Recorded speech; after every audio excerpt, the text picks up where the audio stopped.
look, my room's a mess. I know you see TV and all that stuff. Look. You asking too many questions. Don't worry about all that. I told you I was gonna get a haircut. It's not my favorite type of haircut. It was kind of miscommunication, but it is what it is. Let's talk about the Eleague playoff bracket. It's been a while since I did one of these. I apologize for that. For those of you who do not know, I will have a GoFundMe link down below. My closest cousin had passed away, and we just had a funeral yesterday, so that was tough. So I was kind of going through some things YouTube, so I do apologize for that. The video should be coming back soon, and me talking about tournaments should come back soon. But I'm gonna add up, so I missed like CEO, Street Fighter. I missed like a tournament last week, but I'm gonna just keep going from this point so they go backwards. So, Eleague playoff bracket. Let's just talk about seeding and how everybody finished for one. First place went to Tokido with 150K. As if the man doesn't need the money already. The only problem with Eleague is it's just bragging rights essentially, because it's an invitational, so not every player gets to go. I'm curious to see if they do. You know, I think this is the second Eleague. Yeah, because obviously Punk was the reigning defending champ, and I think that was the only one they had since then. And hopefully they do another one, but if they do another one, I hope they kind of go back towards the first format where you had 7 people out of each group instead of 6. 6 kind of felt like short and condensed. And then it was like, I like the playoff idea, but I feel like, because literally you're just adding one more person to each group, and there's way more ways you could do it too. Like, I love the Challenger. I thought that was a great show. I thought giving it a chance for 2 people to make it that way was good. Maybe add more people to the Challenger or something like that.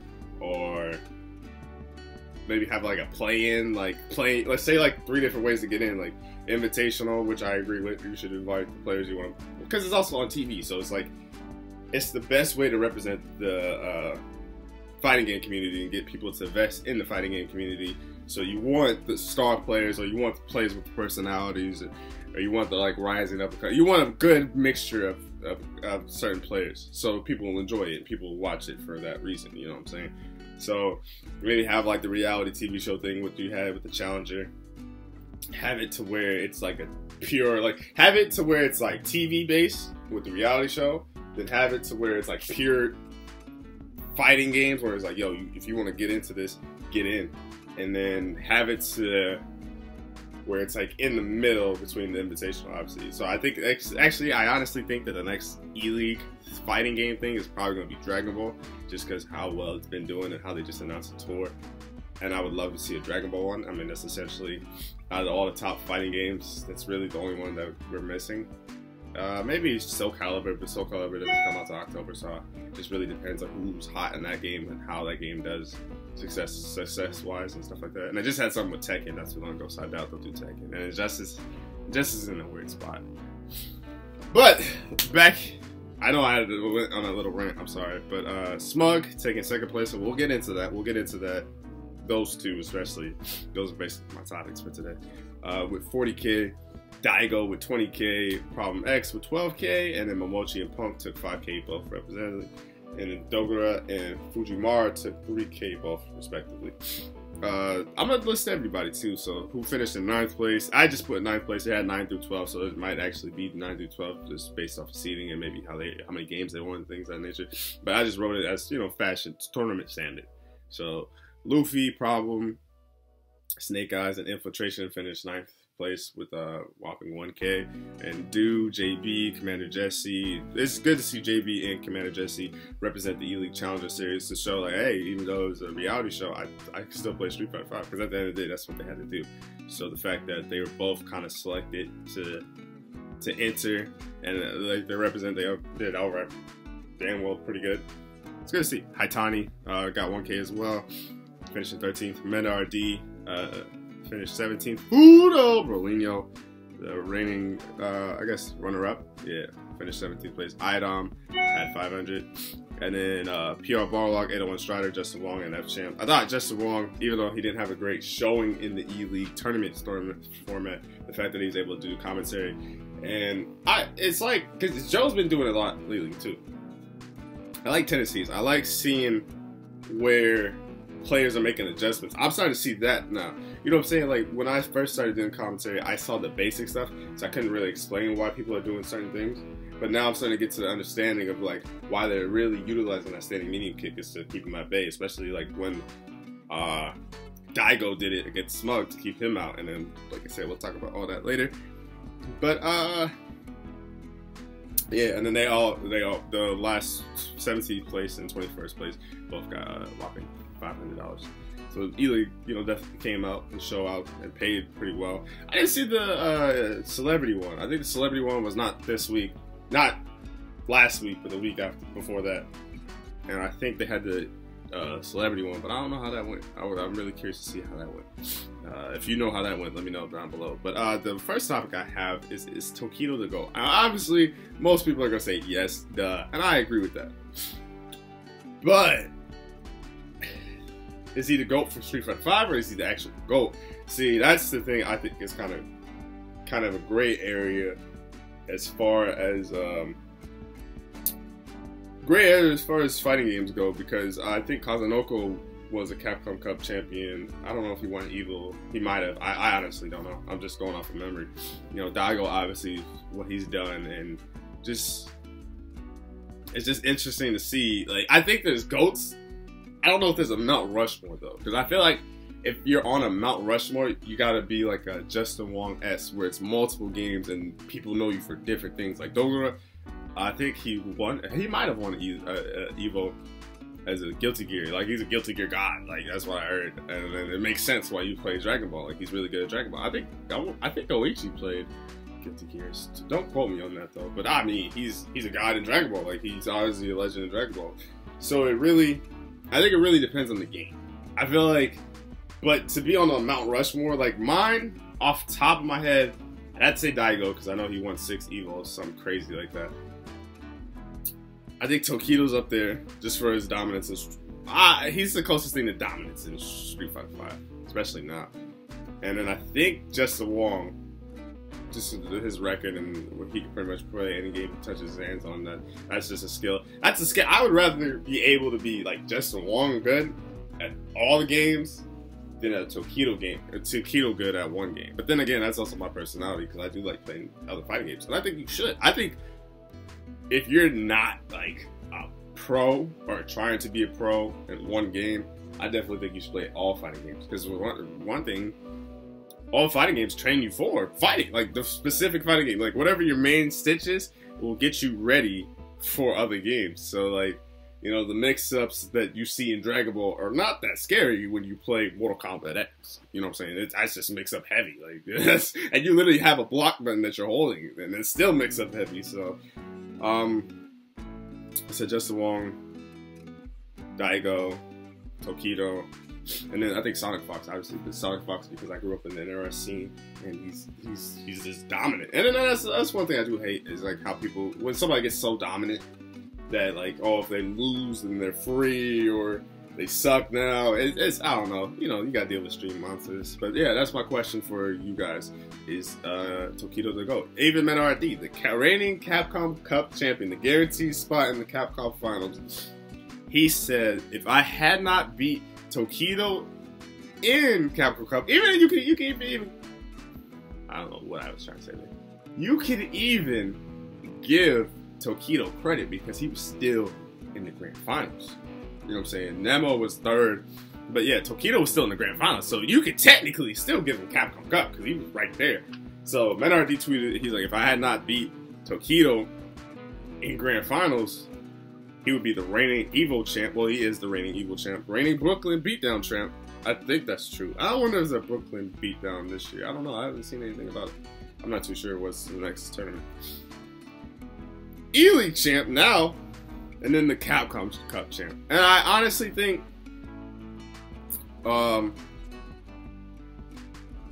like, I think he clearly, like, I have to root for Tokido now because I want to see someone do the Triple Crown. And I think the Triple Crown is winning Evo, Eleague, and Capcom Cup. He's won Eleague. He won Evo. He came in second in the Capcom Cup, so technically, I think he's the clear-cut favorite for Evo and Capcom Cup respectively. No, he's not in first place now. He's not in first place because of CEO. CEO hurt because obviously that was a premiere. But I don't even think he needs to be first place, to be completely honest with you. That might actually be better in his favor because I think Tokido just needs a spot. And the reason why I say that might be better in his favor is because if you look at the last chance qualifier last year, I think the final spot came down to Nemo and Infiltration. I think Nemo was like top 15 in rankings right now, but I haven't checked it recently. And Infiltration is like second. So it's like, you know, if you're number one and you don't have time to prepare for that matchup or that person, because you know Infiltration can play Jury, he's trying to lead now, and Manat, like, yo, you might lose first game. Case in point, Punk. You know, all due respect to Punk, I'm a fan of him.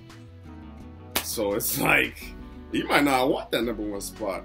I think Fujimura has the number one spot right now.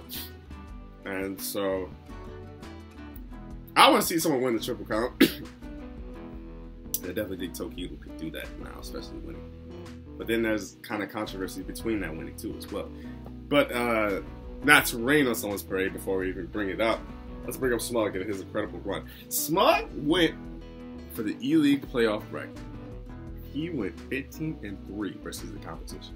Now, obviously, this is including the reset, but then not the match up there. So technically, he went 16-6. Yeah, because he won. I think he won one game in the reset. But his incredible run, and then on top of his incredible run, imagine this run on loser's side in a tournament versus these people. He beat the number 1 guy. He beat the number 3 guy. He beat the number 9 guy. He beat the number 16 guy and the number 46 guy in the Capcom Cup standings, like ladder. He beat all those guys in the same day. 3 games.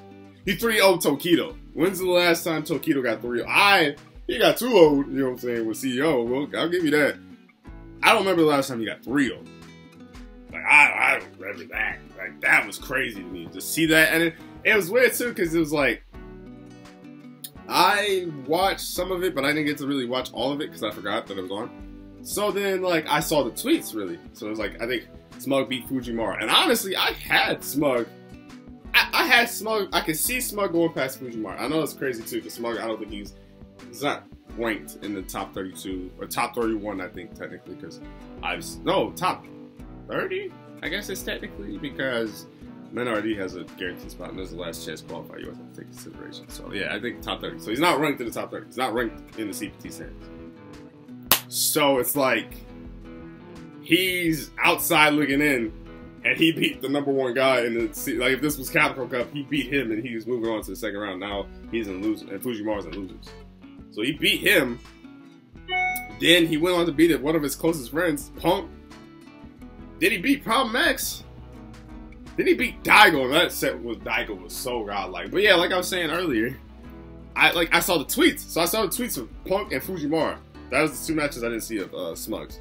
I was like, damn, all right, Smug, that's what's up. And I'm a Smug fan because I like personality. I like showing that realness. I like when you show who you really are. It's so hard to play a fighting game where someone's like Mortal Kombat. Their job is to kill you, to finish him. Like that's their job.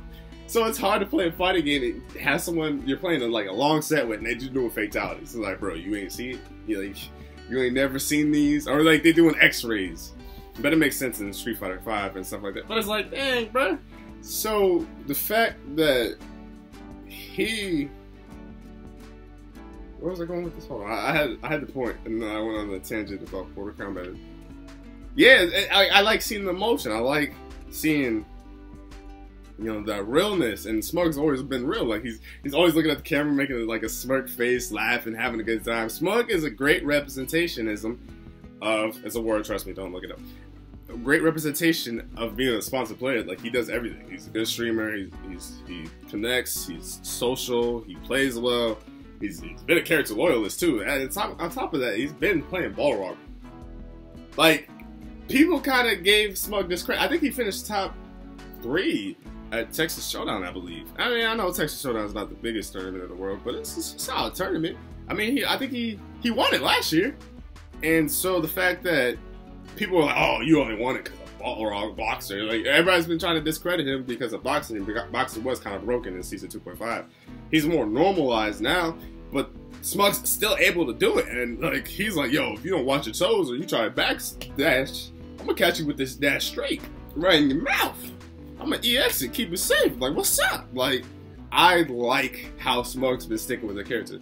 Now, granted, in season 4, I kind of want to see Dudley. I would love to see a Dudley season 5, Dudley Street Fighter 5 Smug, especially the stuff he was able to do. Like, I really think they're gonna make Dudley good if he's in the game, especially because I've been playing Street Fighter 4 with my friends, and Dudley a problem there, so I couldn't imagine Street Fighter 5, especially with a V trigger. But that's neither here nor there.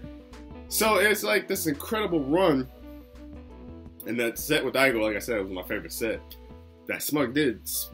I think that's gonna be. Everybody's worried at Evo. Everybody thinks that Evo's top 8 is gonna be 2 to 3 characters. They're gonna think it's probably gonna be like a Manat, Cammy, Akuma, maybe a wild card in Abigail. I'm trying to think who else is in the top 5. Is that it? Is that one of the problem characters?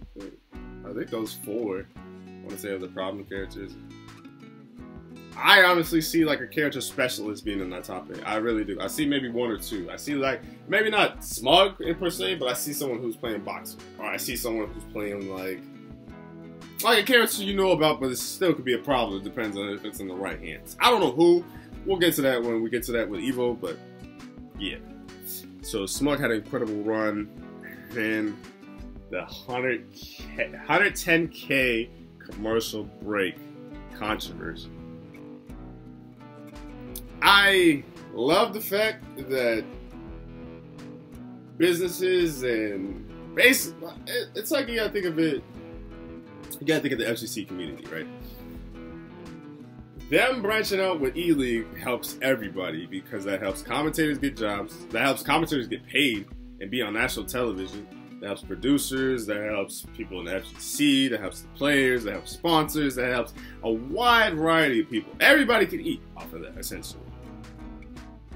And, you know, Eleague could possibly very well be like an hour show. Say it's an hour show. An hour show usually has 42 minutes of runtime. So what do they do with the other 21 minutes in the hour show? Wait, 41. No, 20 minutes. No, wait.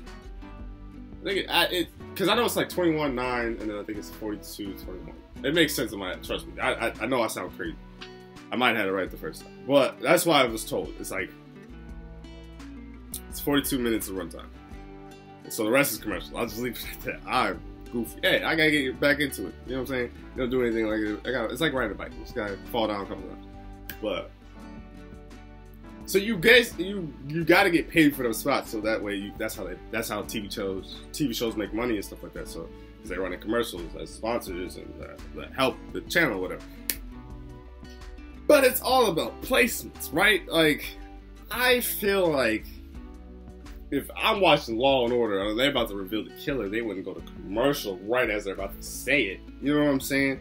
And that's the thing that hurts, is because it's like, you see arguments for both sides, right? You see an argument for Smug in the sense of momentum is everything. I really believe in that. Because if I have you at a point where you don't know what to do and we have to play another set right here, right now, you might not be able to adjust as we're playing. Like, there's one thing to adjust as we're playing, and there's one thing to adjust during not the time to play.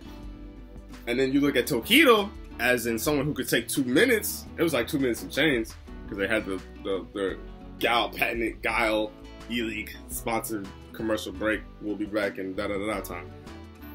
You look at Tokido and you're like, he made this adjustment this quick, and then it was easy. So it's like, if they had ran the commercial for as long as Tokido, you know, maybe went back to the main screen, you know, switched stage, took a minute, gathered herself, then I would have been okay with that. But then I didn't do that. They went like 2 minutes and some change, and I think he was on the same stage too. And then even Tasty Steve, when he was on commentary, he was like, wait, we going to commercial break? Like, he was like kind of confused. He's like, this is hype, this is da-da-da-da. And it's like, I think even Sage Say is like, what saw the change, what saw what did you see? I think Malik asked Sajam, what did you see in the change? Like, what happened? Why didn't Smug close the deal? And I think he said time. Now, I don't know if he meant time in the game. I don't know if he meant time in real life. But I definitely think that played a factor. And it's like, at a tournament, you just wouldn't do that. I know there's not commercials at most tournaments and stuff like that, but it's just like, that kills everything. Because that's like, I feel like that killed the crowd. That killed Smug's momentum. It just killed everything. And that's 110K on the line, bro. That's life-changing money. You know what I'm saying? Like, say Smug could have very well bought a house. He could have spent that money and then saved this money and then invest with the team or something. Like, he could have done so many things with that money. Granted, he's still getting 40K, but it's like, that's a huge opportunity. That's huge. That's 110K that you took a break for a commercial. You know what I'm saying? And it's like, I was rooting for Smug because, like, when I saw the matches, like him playing Daigo, I thought that was hype, and then the way he came back and won, that was super hype. So I was happy for him. Then when he 3-0 Tokido, I was like, oh snap, let's go. I'm cheering. You can even ask my friends on Xbox. I was loud. I was happy for Smug. And I'm a Smug and Tokido fan, but because it's like you want to root for the underdog. And like I said, Smug's one of my favorite players. But it's just like, I get why they did that, but I just don't like it. I just don't like it. Because then I even think Tokido would feel some type of way if he was on the other side too as well. You know what I'm saying? Had he say he was on the one riding momentum and then like roles were reversed, I think anyone who would be on Smug's side would be. I think Smug handled it really well because he kind of just sat there like, damn, I still lost at the end of the day. But like that's tough. That's really tough. And then that's the thing about Eleague too. It was such a hype tournament with Smug's immaculate run that she kind of killed it off with a commercial. It's like, nah, you ain't have to run that. Like, you really ran the commercial and killed this man's vibe, and then he lost. Like, it just feel like we're at this point and it's built up. Like, you know what I'm saying? Like WWE, they have storylines. And storylines, it was like when you get your big payoff at like WrestleMania and Committee Falls and stuff like that. Like when Stone Cold Steve Austin finally beat Vince McMahon, it was a huge payoff and everybody was happy. It was, oh, like you built it up. You built all this up to take a commercial, fam. Like, if you put this in any case scenario, Jordan, I think it was it Game 6? It was Game 6 against Cleveland when he hit that shot on the free throw line. Imagine if he was about to take the shot and they paused, call timeout. It's like, we're gonna take a commercial break because of TV timeout. It was like, huh? I was about to shoot a shot. Like, it felt so good. And then like that changes history, bro. That changes anything. It's just like it's just distasteful, son. It's just like come on, fam, come on. Like I wish they didn't do that. So if they have another Eleague, take a commercial break before. If you want to take a commercial break before Grand Finals and then just let everything play through, I'm okay with that. Get your money. Get your money, black man. Get your money. Get your money. Like Childish Gambino said, get your money. Let's take one. Like, right after a reset, a 3-0 reset, a fast 3-0 too. It wasn't like it was slow, it was quick. And Smug was like, I think his hands was on the controller, Tokido's hands was on the fight stick, and then they were like, oh, we're taking a break. And then, see, that's another thing I don't know about too. I don't know if everybody knew they was taking a break. So that's another controversial thing. If they knew they was taking the timeout break, I hate it, but alright, I'll accept it. But if nobody knows, the players didn't know, and y'all just tell me y'all gotta stop for 2 minutes to take a break. That's whack. That's super whack. That's super whack. So yeah, I mean, I'm happy Tokido won, but it's just like, damn, I don't think Tokido wants. You don't want to win with asterisks. You don't want to win where it's like that shouldn't have ended like that. You know what I'm saying? Nobody wants that win. Nobody wants that win. So yeah, I plan on talking about. I think the next biggest tournament is EVO, and that's going to be interesting because, like I said, I think someone's going to win the Triple Crown, so obviously it has to be Tokido now, right? Oh wait, did Infiltration win something? No, he didn't win, but yeah, so Tokido. So yeah. I think there might be a tournament this weekend, but other than that, I'm not too sure.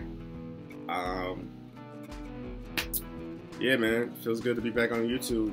Sorry I haven't done one of these in a while. Had to deal with the death of the family. You know, it's life. It's super sad. Love you, Jazz. You know, you're always gonna be in my prayers and my heart. Even though we ain't talked for 5 years. I love you guys. If you stayed to this point and watched this video, you know what I'm saying? Tweet it out. Tell somebody. Tell your mama, tell your daddy, tell your bald-headed granny. Polka dot panties. You know the rest. And like I said, I'm here to stay in the FGC. I'm going to do it regardless. So you like the video or not, you won't see this face when the Lion King turns. Best believe. Alright, y'all. Y'all be easy. Peace.